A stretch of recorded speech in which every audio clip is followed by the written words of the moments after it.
मी पुन्हा येईन असं आश्वासन जनतेला 2019 साली विधिमंडळाच्या शेवटच्या अधिवेशनात देणारे तत्कालीन मुख्यमंत्री देवेंद्र फडणवीस आता 5 वर्षांच्या प्रतीक्षेनंतर पुन्हा एकदा महाराष्ट्राचे 21वे मुख्यमंत्री म्हणून सत्तेवर आले आहेत.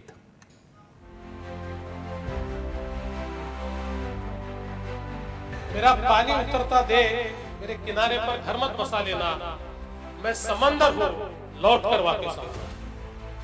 शेवटी एवढंच सांगतो, मी पुन्हा येईन.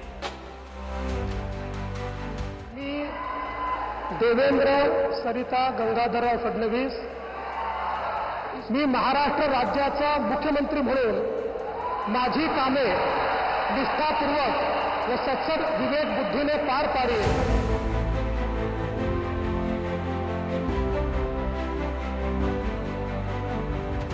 गेल्या 10 वर्षात देशाचं राजकारण जसं नरेंद्र मोदी या नावाभोवती फिरत राहिलं, तसंच काहीसं महाराष्ट्राचं राजकारण देवेंद्र फडणवीस या नावाभोवती फिरत होतं.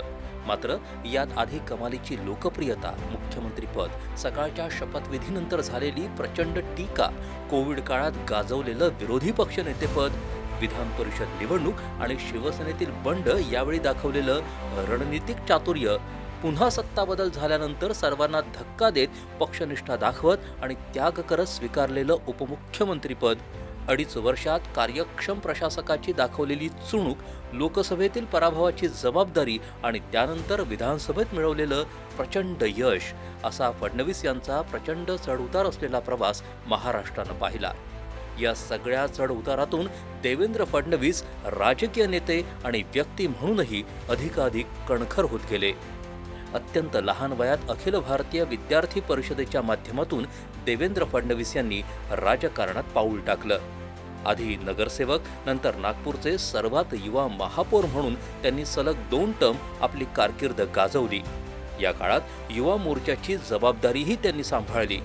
1999 साली पहिल्यांदा ते नागपूरच्या दक्षिण पश्चिम मतदारसंघातून भारतीय जनता पक्षाचे आमदार म्हणून निवडून आले. तेव्हापासून आजतागायत ते या मतदारसंघातून सातत्यानं निवडून येत आहेत. LLBचं शिक्षण घेतलेले देवेंद्र फडणवीस लढाऊ बाण्याचे आक्रमक आमदार म्हणून प्रसिद्ध झाले. जर्मनी बर्लिन इथल्या विद्यापीठातून त्यांनी व्यवस्थापनाची पदविकाही घेतली आहे. त्याशिवाय देशाविदेशातल्या अनेक परिषदांमध्ये त्यांनी भारताचं नेतृत्वही केलं. अत्यंत अभ्यासपूर्ण भूमिका ठामपणे मांडणारे नेते म्हणून त्यांची ओळख आहे. भाजपा प्रदेशाध्यक्ष म्हणून त्यांनी 2014 मध्ये पक्षाला राज्यात पहिल्या क्रमांकावर नेलं. 2014च्या निवडणुकीत भाजपाच्या 122 अशा सर्वाधिक जागा जिंकल्या. त्यावेळी पंतप्रधान नरेंद्र मोदी यांनी देवेंद्र फडणवीस यांची मुख्यमंत्रीपदासाठी निवड करत सर्वांना आश्चर्याचा धक्का दिला. याआधी राष्ट्रवादीचा पाठिंबा आणि नंतर भाजपा शिवसेना युतीची सत्ता सांभाळताना त्यांनी आपले राजकीय चातुर्य पणाला लावलं. तर दुसरीकडे राज्याचे 2ऱ्या क्रमांकाचे युवा मुख्यमंत्री म्हणून पदभार सांभाळत प्रशासनावर मांड कसली. या काळात त्यांनी अनेक विकास प्रकल्प, विशेषतः सिंचन प्रकल्प मार्गी लावले. जलयुक्त शिवार योजना आणली, मुंबईच्या विकासाला गती दिली. शिवसेनेचा एकीकडे सत्तेत वाटा तर दुसरीकडे सातत्यानं होणारा विरोध अशी कात्री, त्यातच मराठा मोर्चे, ओबीसी मोर्चे अशा अडचणी. तरी फडणवीस यांनी 5 वर्षांचा कार्यकाळ पूर्ण केला. जवळपास 4 दशकांनी वसंतराव नाईकांनंतर 5 वर्षांचा कार्यकाळ पूर्ण करणारे ते दुसरे मुख्यमंत्री ठरले. 2019 मध्येही जनतेनं पुन्हा एकदा युतीच्या बाजूनं कौल दिला. मात्र शिवसेनेनं वेगळी भूमिका घेत महाविकास आघाडी स्थापन केली आणि 3 दिवसांच्या मुख्यमंत्री नाट्यानंतर मोठ्या टीकेचा सामना केलेल्या फडणवीस यांना विरोधी पक्षनेता म्हणून जबाबदारी सांभाळावी लागली. याच काळात देशात कोविडही आला. महाविकास आघाडीचे घोटाळे बाहेर काढत फडणवीस यांनी आक्रमक विरोधी पक्षनेत्याचं रूप दाखवलं आणि 2.5 वर्षात शिवसेनेत फूट पडून मविया सरकार पडलं. मोठा पक्ष आणि माजी मुख्यमंत्रीपद असूनही फडणवीस यांनी शिंदे यांना मुख्यमंत्री करत स्वतः उपमुख्यमंत्रीपद घेतलं. नंतर अजित पवारही या सत्तेत सहभागी झाले.